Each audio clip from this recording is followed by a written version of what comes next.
Welcome to the Moviegoers Society Podcast, brought to you by Nerdtropolis. I'm your host, Sean Tajipour, the mayor of Nerdtropolis.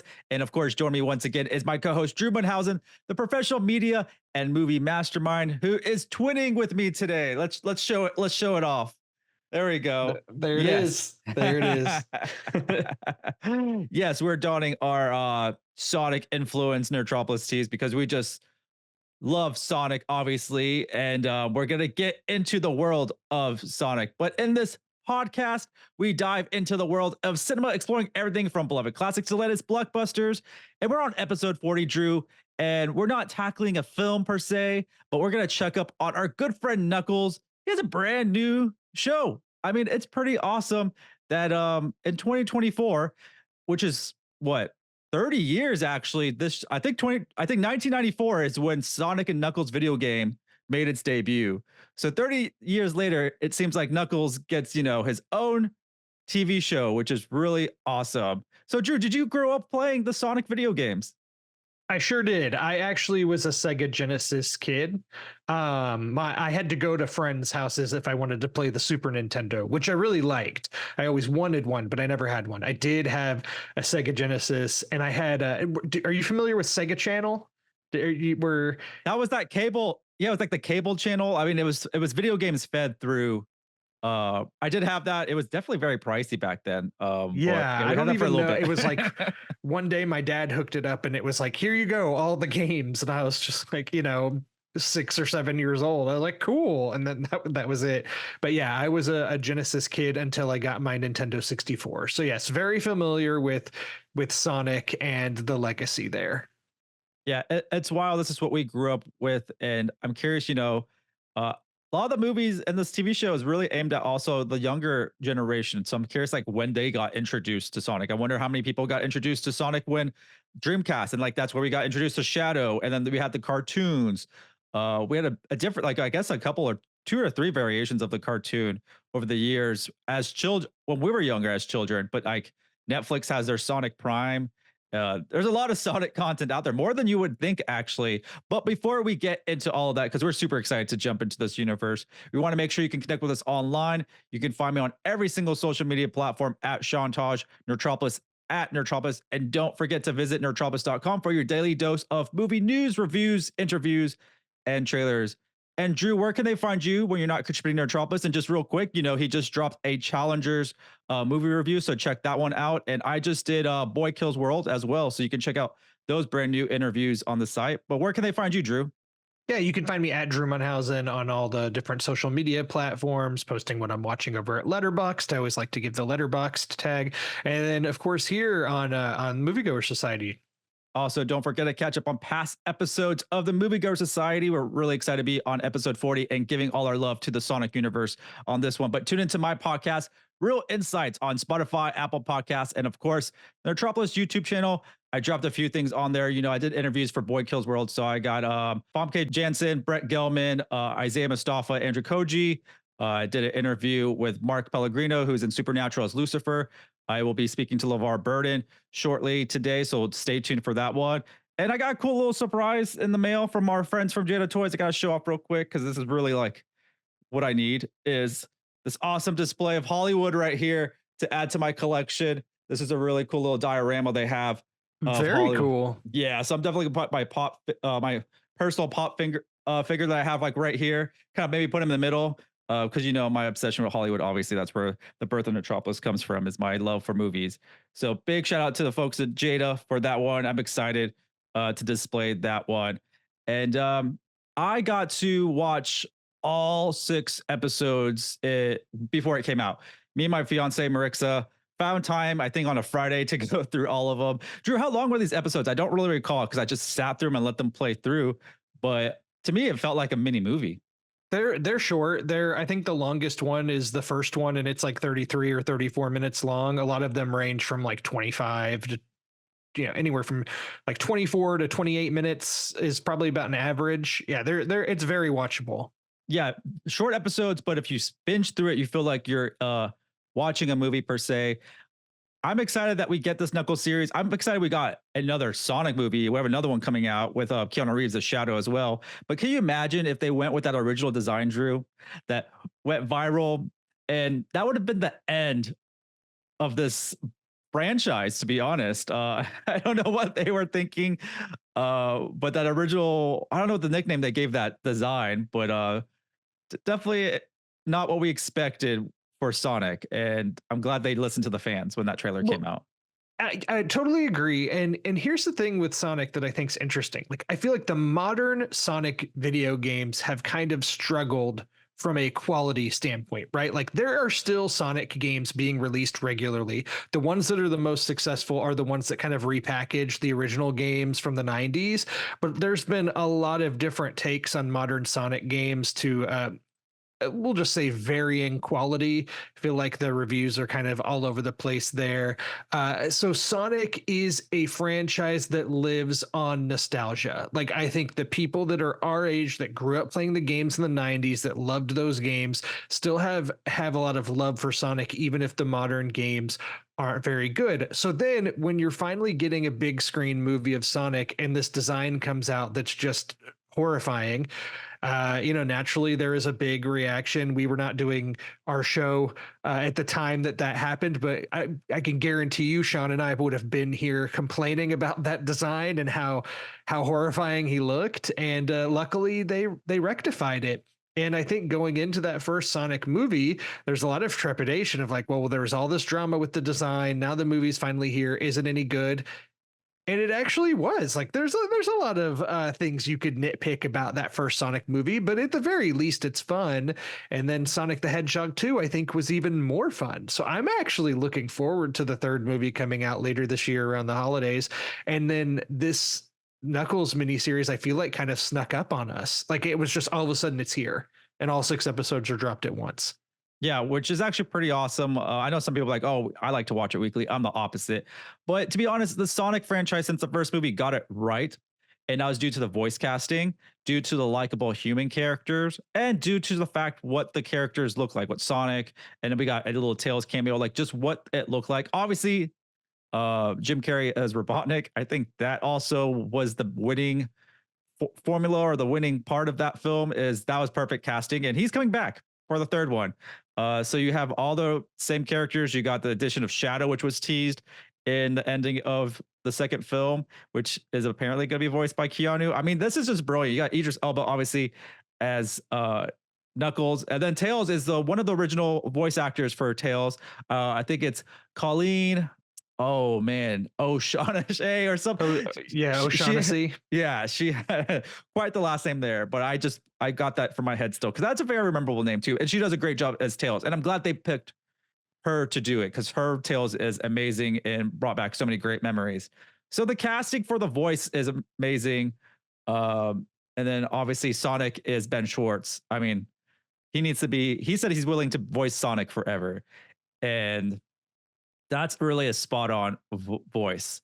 So no complaints really. And anything we've got Sonic related. So seeing a Knuckles miniseries come, which was awesome. This is a show that teams Knuckles up with Wade Whipple, who didn't get much, I guess, time on screen in the previous films. He showed up. He was kind of like the Joker, the joke of the movie pretty much in his scenes. But this is an exciting solo adventure with Knuckles, but adding Wade to this.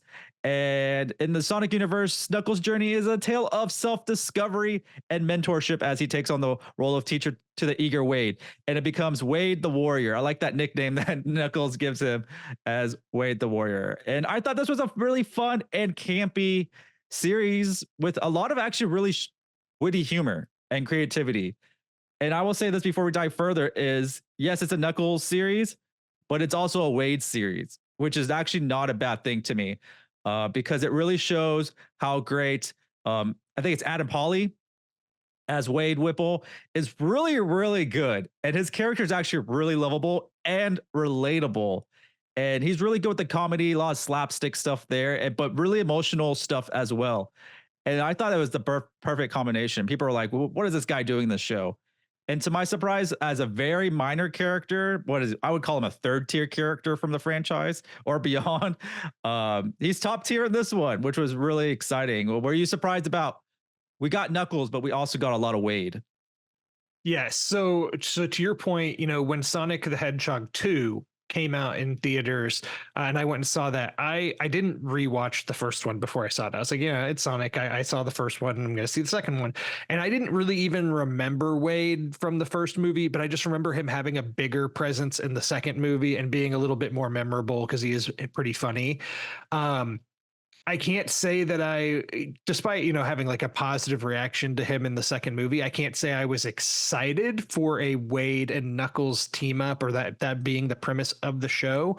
But my fears were put at ease because Adam Pally as Wade, he's great. And kind of going back to mentioning Jim Carrey as the villain, as Robotnik in the movie series, Jim Carrey, one of the things I love about him in the Sonic movies is that he's being the most Jim Carrey I feel like we've seen in years. Like, it is reminiscent of the Jim Carrey of the 90s that we grew up loving, very silly, wacky, and he sets the tone in the Sonic movies with how silly Robotnik is and the things he's doing. And I feel like Wade Whipple, Adam Pally's character, matches that tone from a good guy perspective, from the human perspective. Like, he gets it. He gets what we're trying to do here. And so that's why this show is successful, being really more on his shoulders than Knuckles' shoulders in a way. His interactions with Knuckles, it's funny. He has a lot of moments that genuinely made me laugh. There's a moment in the third episode where it's a family dynamic. His mother and sister are involved. And I don't want to go too much into the nitty gritty individual details, but there's a scene where the sister stabs Wade with a fork that made me genuinely belly laugh because it was so unexpected and his reaction so good. Yeah, I mean, he's just great at reacting to the absolutely bizarre things happening in the series, and just of the mentorship that Knuckles is giving him. He gets it, I think, is the best way to put it. He does. And I guess a heads up to people, Knuckles series focuses on Wade, but it's also a bowling series. If you love bowling or have any interest in bowling, there's a lot of bowling in this, which was actually a really fun aspect they added to this. Really fun. I don't know why. I just got like flashbacks of that show, or not show, the movie Kingpin, just a comedy during bowling. And there's a lot of fun stuff in there. I mean, the cast is amazing. You even mentioned it, the Whipple family is wild, first of all. It has Edie Patterson as the sister that stabs him. I mean, like, that's such a great addition right there. And I was surprised. I did not know she was in this. I really didn't take a look at the cast list. I think I watched one trailer, but they don't show this. And then who shows up as his dad, Drew? This is really we gotta mention it. We have to mention it, even though it might be a minor spoiler. But I mean, all 6 episodes are out now, and it's been a few days, and we gotta mention who is the dad. Yeah, it's Cary Elwes as, what's his name? Pistol Pete Whipple is his bowling nickname. And I thought that was just amazing. I mean, he's so iconic. Cary Elwes is so iconic, and I can't believe they got him for this. When I saw that, I was like, wait, how'd they get him? Like, this is just wild. And he was all in as Pistol Pete. And another actor I want to mention, which at first I was like, why is his voice so familiar, is Christopher Lloyd's in this. He plays the chief, kind of the chief of the clan, and I'm forgetting his name real quick. It's something. It's strange. It's like Pachacamic. Yeah, Pachacamic. Forgive me for butchering that to the Knuckles clan right there. But it was just awesome that they added Christopher Lloyd as well. Another really fun character was Jack Sinclair, the bounty hunter / bowler, played by Julian Barrett. And I really thought that was probably one of my favorite characters in that. I was really surprised by his performance and how hilarious that was. A little bit villainous compared to like what he's dealing with Wade with bowling and so forth. And that was a lot of fun. There's a lot of people in this that pop up. I'm glad I did not spoil myself with who was in this. Also, Kid Cudi too is one of the gun agents Yeah, exactly. See, there you go. And he did the awesome song, I think, for the second film. Was it the first or second film? He's been part of the Sonic franchise, film franchise already, doing the soundtrack. So yeah, you have that as well. And you even mentioned before we got on, of kind of the villain of this. Uh, what is his Oh name? yeah, Rory McCann, who we know as the Hound from Game of Thrones, is the think he's just referred to as the buyer in this, Yes. but you see a lot of him working in a workshop. It kind of reminded me of like the Whiplash scenes from Iron Man 2, like Mickey Rourke there working on his armor that's very, um like homemade looking stuff. That I feel like that's kind of the vibes I was getting here. Yeah, so there's a lot of stuff going on. Obviously, it follows the organization of Gun, which will foreshadow into Shadow. I guess that was not expecting me to say it like that, but yeah, a lot of connections to Shadow and the organization and Robotnik. So it ties in strongly to the previous two films. It's going to tie in, I guess, what we see forward with this third film. And what I really loved about this was I felt like I was watching a movie. The quality, yeah, maybe a couple scenes you can tell it's green screen. I mean, what do you expect? It's a Sonic film with Knuckles, but the CGI was very, cinematic quality. Everything looked great. The action, the explosions, everything was awesome. I love like the vibrant action scenes when we do get them. There's plenty of thrilling action. I wanted more, obviously. They could have added more, but they also added a layer of like a human story as well, which was really, really great. I really liked it. But I think all ages are gonna like this. I felt like as an adult, my inner adult loved it more than like the inner child in me, because there's a lot of stuff directed to the adults, I guess, that are more relatable that kids probably wouldn't get. Not saying there's no dirty jokes or adult jokes in here, but I think more of just the adult aspect and what Wade's going through, very relatable as well. Yeah, and to kind of pile on that, I think the first two episodes are more of like your standard kind of kids comedy stuff. It's still good, but I was like, when I was watching those two episodes, I was like, okay, I get it. Like, I get what this series is going to be. However, that changed going into the third and fourth episodes, and you mentioned the CGI is very good, which is true. Like Knuckles looks great, but there's a whole sequence in the fourth episode that's done practically. And it's kind of incredible. The fourth episode is actually directed by Yorma Tacone, who's from the Lonely Island fame, and you can tell in that episode like what he brings to the table if you're familiar with his previous work, and this whole kind of music video practical sequence that's kind of incredible. And I can't believe it's in this show. And so I don't want to say more about it. Just when you get to the fourth episode, you'll know what I'm talking about because it's a very memorable sequence. So yeah, it's like the CG looks good, but there are some practical sequences that are really, really well done. And the I'll just say the Knuckles costume that Wade has to wear is pretty iconic now in the history of the Sonic franchise. Very memorable image. It is a very memorable image. The episode's really great. It's brilliant. I didn't think we'd get something like that because it also kind of makes fun of itself at the same time, I think, with that episode, and really tells kind of a story. If you like side scrolling action, there's definitely some fun side scrolling in that episode, I would say. Also, we have to mention Idris Elba's voice as Knuckles. I think is perfect because it's not really his voice. If you really pay attention, I know his voice, but he tweaks it quite a bit to create something new. I feel like because it's not copy and paste Idris Elba. There's some modification he has done with his voice that really fits the mold of Knuckles, and that's what I like about it. He's trying. A lot of voice actors will just use their normal voice, but I think Idris Elba is tweaking his quite a bit and enough to still know it's Idris Elba, but it fits what Knuckles really would sound like, I would think. And so I'm super excited what Keanu's going to do for Shadow. Is it going to be copy and paste Keanu? Maybe he'll take a book out of everyone else and even Idris, where it's a tweak on their iconic voice. And so that would be really interesting as well. I don't know. I feel like if you cast Keanu as Shadow, like that's what you're wanting Keanu as Shadow. Like I don't know. I'm with you. But like, I also, I guess, I don't need more than just Keanu as Shadow. Like, I'll be fine with that. That's true. But for Idris Elba, it's like superhero Idris Elba. When he's like talking, he's talking like a superhero.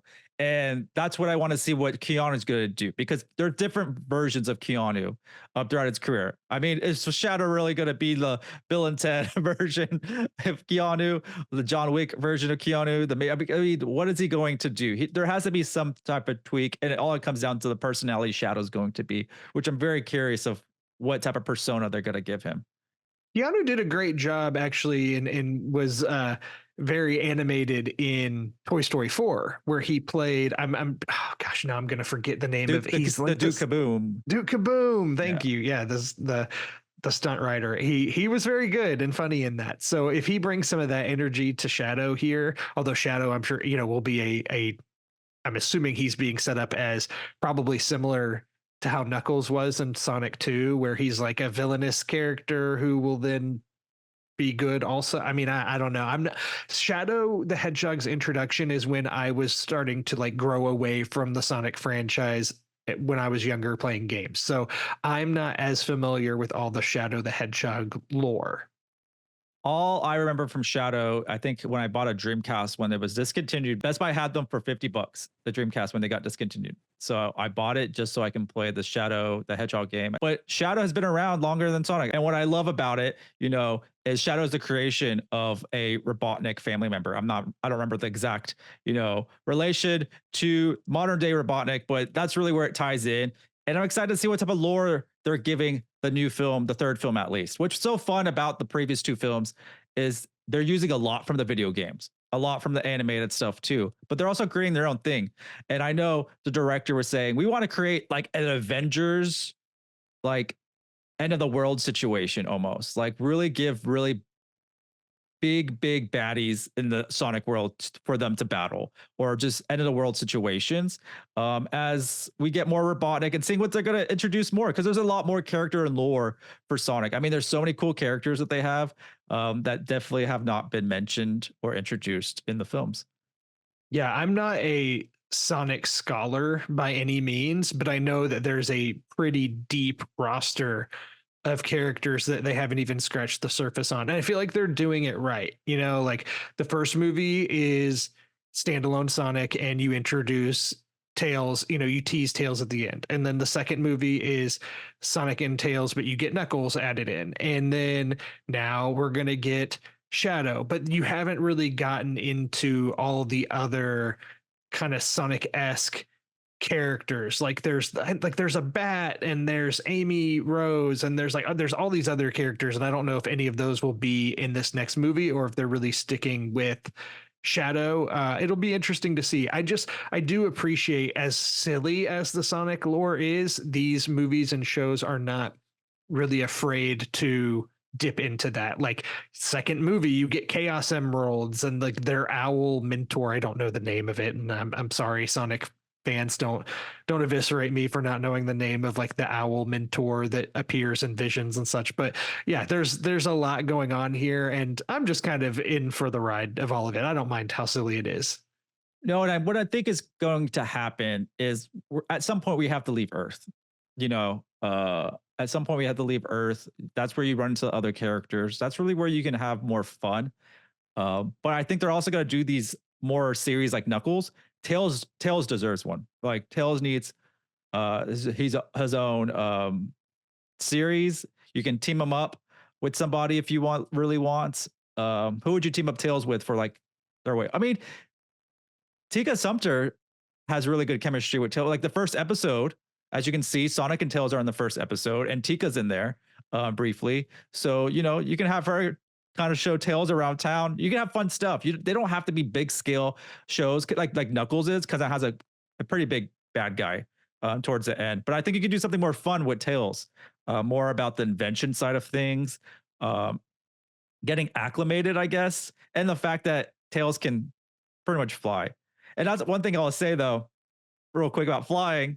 We all know Knuckles has some type of capability. So there was a really fun Easter egg when they were doing that, which was really funny too. So there's plenty of Easter eggs in the show as well, and really opens the door of what the Sonic universe they built is going to be. I mean, they have a lot of ideas coming, I know for sure. Last year we saw the Super Mario Brothers movie was one of the highest grossing movies of the year behind Barbie. But that, that Mario movie is super popular. And of course, we're going to see a sequel. We're going to see spinoffs of the Kongs and, all kinds of stuff. Like there's a lot of potential there for Illumination to do a lot of fun things with Nintendo. And while the Sonic movies aren't like as big as that Mario movie was, and especially it's live action hybrid, so it's just different. But I do think they still have like the lore and characters to be able to do the same thing, like really create a universe and do spin-offs and everything. I think that doing this Knuckles series on Paramount Plus was, I mean, say what you will about the streaming wars and subscriber numbers, but just for what this is, I think it is in the perfect place. Like I think they did right by it. So I'd be happy with more Sonic spinoffs. Sure, and especially of the quality and production values that this had. I thought it was solid. It's like, I mean, truly, this show is better than it had any right to be. Like, let's be honest, it really was. That's very true. I was very surprised about it, and we loved it. And I gave it 4.5 out of 5 stars. I thought you couldn't do any better than a Sonic themed, like it's Knuckles spinoff for television. Drop 6 episodes, and it's not just for kids. Adults are going to love this, even if they didn't grow up with it. I think it is also a lot of great cast in it. I think it's also like the human cast that was brilliant in it, and I think a lot of adults were like, "Oh, I know this person. I know this person. This is really fun." A lot of slapstick comedy, witty writing. I just loved every aspect of it. I wanted more. I thought 6 episodes wasn't enough, but we're getting a movie this year anyway, so we're spoiled already with the Knuckles show and a Sonic the Hedgehog 3 coming to theaters this December. Yeah, right around Christmas time. And I just saw there's something else coming out that same day that I was surprised. I'm like, that's going to be a big... I think is it the Lord of the Rings animated film? There's something else. I think Mufasa. I think the Mufasa trailer just dropped today, and I think that also comes out December 20th. So it's going to be Mufasa. The Lion King prequel does come out, so that'll be interesting to see as well. Busy holiday season for sure. But you also have that animated Lord of the Rings film that's supposed to be coming out in December. I'm not sure exactly which date. So, I mean, December was always like that, Drew, if I remember, is you had 4 to 5 big hits. Yeah, and they all come out right before Christmas because they're banking on families going to see movies throughout the Christmas holidays, and you want something that really appeals to everybody, the whole spectrum of your family members. I just know I'm excited to see Keanu or hear Keanu as Shadow. Are we gonna get another epic Robotnik? I mean, Jim Carrey's back. I think he's got to elevate himself a little bit more. He's done a great job the last 2, but I'm also looking forward to that. I mean, Jim Carrey is pretty much in retirement mode, and he's only coming back for this, and which is great. I don't want him to be doing anything else. I watched The Mask the other day. I'm like, man, I miss him, but like, if he just stays as Robotnik and keeps doing this, that's enough of that. I don't need him to go do anything else. Just stay as Robotnik. I mean, I love Jim Carrey, and I want him, I love him being on my screen, and I'd be happy to have him doing other things. But if he's just wanting to be silly as Dr. Eggman Robotnik, I'm here for that too. Yeah, super excited. He's earned it at this point. He can do what he wants. That is true. He has given us a lot of stuff. I mean, I loved a lot of his movies growing up, and even the stuff later on in life I really enjoyed. But thank all y'all for tuning in. Make sure tell us your favorite Sonic character. I'm really curious what everyone has their own. I know Amy Rose is very popular. And I hope they do introduce her in the next film. But don't forget to subscribe to our YouTube channel. Leave a like, comment, review on whatever social podcast platform you're listening to this on. And once again, Drew, where can they find you? Yeah, you can find me at Drew Munhausen on all the different social media platforms. You can find me contributing at nerdtropolis.com. As Sean mentioned, I want to shout out my Challengers review, which was a movie that I really, really, really enjoyed. And I think that the adult crowd should check it out. But yeah, otherwise, logging movies on Letterboxd, here talking about movies with Sean. I'm always around. Thanks again for joining us for another episode of the Moviegoers Society Podcast. Once again, I'm Sean Tajipour, the mayor of Nerdtropolis, and we will see you at the movies.